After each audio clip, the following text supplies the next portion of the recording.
Ayan, good morning. Meron na po siyang ads pero hindi pa po siya monetize. So, suportahan po natin ang kanyang Facebook.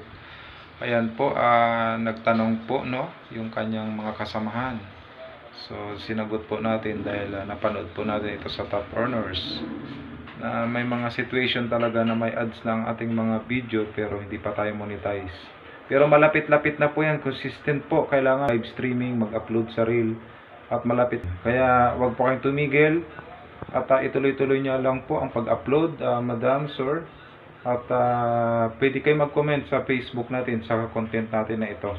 Kung may mga katanungan kayo at kung gusto niyo pong ma-monetize, pagtulungan po natin ang ating channel, ang channel nyo, para po lahat tayo ay ma-monetize. God bless you po sa inyo lahat. Pagpalaan ko natin, Panginoon.